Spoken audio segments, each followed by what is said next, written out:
This is Scott Becker with the Becker Private Equity and Business Podcast. We're thrilled to recently pass 7 million downloads on the podcast. Also thrilled to recently be at the very top of the Apple Business News rankings and reach 20,000 plus subscribers on our newsletter. But far more important than that, we've got today one of the most brilliant colleagues I get a chance to work with, David Pivnick. David joins us regularly. He's one of our most listened to guests, and he's absolutely brilliant. Aside from being a valedictorian in law school, meaning he finished number one in his class, which is just incredibly difficult to do, he also is well read and he's well opinionated on almost any subject under the sun. David, today we're going to take a question you so often get from people in podcasts and interviews and discussions. What's the best advice you ever got? What's the, what did your mentor tell you? What did you read that was the best advice?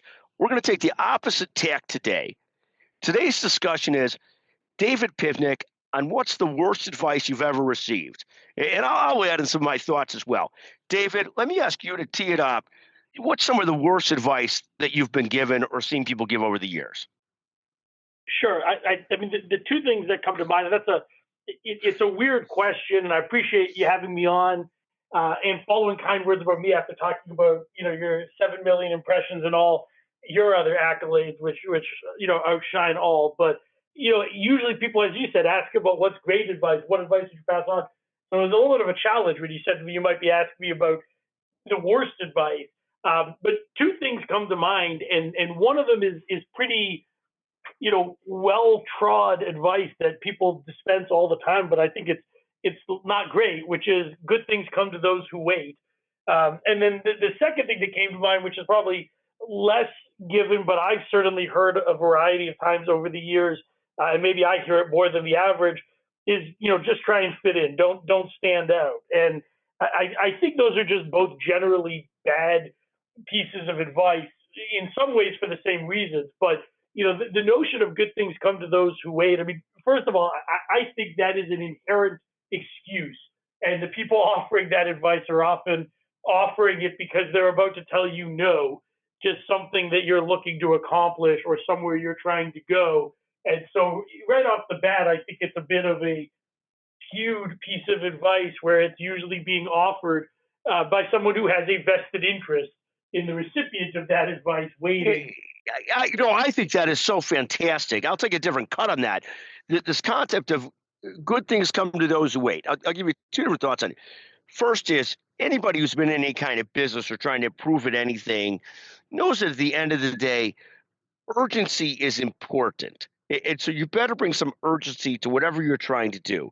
So I think that's right on. The second thing is I remember a senior partner to me years ago who, when I was building a great practice back in the day, had said to me, you ought to slow down. And it was sort of in some ways a very vested remark in trying to make sure that instead of keep on building the practice, that I kept on working for his clients. And so I remember it vividly and thinking like, well, that's not very good advice, is it? And it so clearly came from a place of self-interest. I thought it was fascinating, but I love this concept. Good things come to those who wait, and not necessarily being the right advice. Go deeper on that. Tell us some more.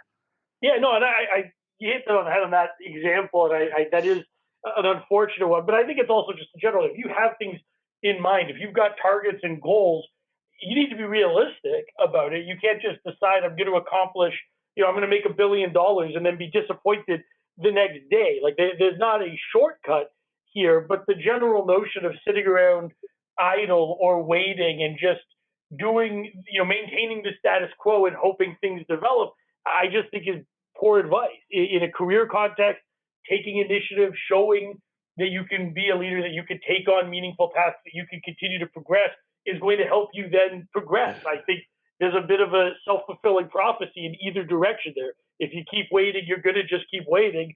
And if you try and take action, I think you're much more likely, to accomplish those goals. And I think the second part of the other advice that I mentioned, bad advice, as the case would be in terms of, just try and blend in. You don't want to stand out. I think people hear that kind of advice in a corporate setting all the time. I've only worked at one other law firm, but I felt that law firm, certainly in the office of the department I was in at that point, which was 2 decades ago now. So I'm sure it's much different, but I felt like they expected a cookie cutter associate, and that's not me. That's never been me in anything I've done, and I think it really put a ceiling for me on what I would be able to accomplish there, because I was so focused on trying to look like everybody else, and I'm not like everybody else. And so coming to McGuireWoods and frankly working with you and Jeff Clark and others who basically said, we've got to work, but let you go run it, do it as you see fitting, and trusted me to navigate client relationships, navigate opposing counsel, navigate matters, allowed me to figure out how to do things well my own way, how to manage clients, how to interact with people, with judges, with opposing counsel, etc. And if I was just spending half my time trying to figure out how to be like everybody else, I would never have figured out how to be great at who I am. And it's a whole hell of a lot easier to be yourself and to be true to yourself every day. And so I really think that unlocks a lot in my career and my potential, frankly, as an attorney, but also in terms of developing business and building a practice, when I was able to recognize I can succeed, based on my merits and by being me, rather than just trying to shoehorn myself into what other people are looking for. And I think that's such great advice. It's such a great take. When I see people that are trying to blend in, what happens is they also just don't stand out in any way. And so whatever you're trying to do, whether you're trying to lead, whether you're trying to build a practice, whether you're just trying to do great work, if you're just trying so hard to stay in your lane versus trying to improve and show and stand out, you can do so mediocre. I remember there's an old Japanese proverb, and somebody had shared this with me a long time ago, like the nail that sticks up gets hammered down, and the concept being that you shouldn't try and stand out. And I think what happens is that in terms of actually trying to build things and grow and do things beyond the mediocre, you got to be willing to fight through that and not live with that proverb of being so scared to stand out, to step up, to be the nail that sticks up, even though periodically you're gonna get knocked down. I love that as an idea for bad advice. Good things come to those who wait, and also this concept of just try and fit in, don't try and stand out. I think that is right on. David, any other thoughts you'd like to add there on advice you've heard over the years that just is really, it can be good advice, but generally to people like yourself and myself, it rings very hollow or poorly? Not that sort of global in application. I know several years ago, someone advised you could beat me in a race. I think that was poor advice and landed badly for you, but that's not necessarily applicable to most of the listeners. So it's less of a global comment than a specific example. Right. I mean, sometimes people will tee you up to take a shot at things and try and beat the fastest Canadian hockey player alive at 42. And you're absolutely right. That might have been bad advice, though there's always time for revenge and a comeback. No, I tell you, there are throughout one's career, you get all kinds of bad advice. One of the worst pieces of advice I remember, it's given in professional services settings all the time. It's given in college applications all the time. And it goes something like this. The concept in a professional setting is, well, you want to work with everybody throughout the entire firm so that everybody knows you, and so that when you come up for promotion or partner, you're broadly known and broadly thought of and stuff like that. And this sounds so nice and so vanilla and so right, and it is the worst advice you could give somebody. It's far more important that if you're developing a professional career, you are hyper important to a handful of clients, hyper important to a handful of people that are totally reliant on you, that you're invaluable to. There is nothing good about being useful to 20 different people 5% of the time. You want to be hyper valuable to a handful of leaders all the time, to where if you're not raised, you're not promoted, you're not treated right, they feel the pain. They want to make sure, no, we need David Pivnick. He's a leader. And if you work for a billion different people and nobody really relies on you, you never get there. It's the same thing in college resume or applications. The college counselors will say, we got to put 20 different things down that you did in high school.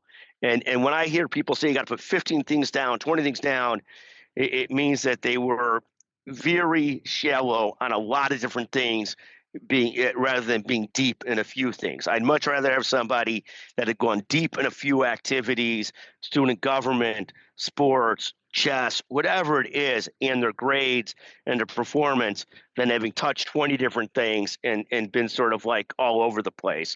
So that's another, to me, one of the worst pieces of common advice given, that you got to work for everybody or be a little bit valuable to everybody.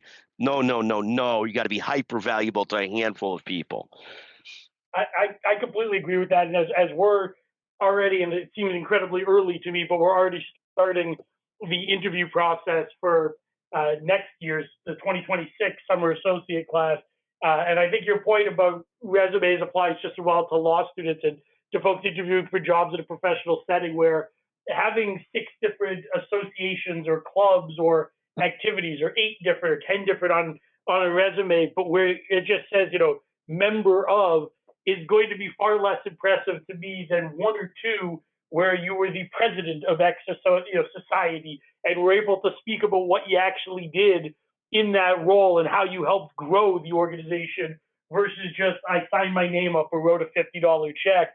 And I think your point is well taken in the professional setting too. I mean, I joke about myself all the time, frankly, that I'm not necessarily independently important, to the firm or to others, but I'm very important to many of the people who are very important. And I think you hit the nail on the head there. I think I carry my own weight just fine, but for the 3 to 5, top people in healthcare and private equity, by putting myself in a position to be their go-to litigator, I've made myself very valuable to the firm and our clients as well. And I think that is good general advice of figuring out who's going to help, who you can be valuable to, and in turn will return that favor and be valuable back in supporting you. I think has a lot of value, and it's a lot easier to do that when you're talking about 3 to 5 people versus 10 to 12.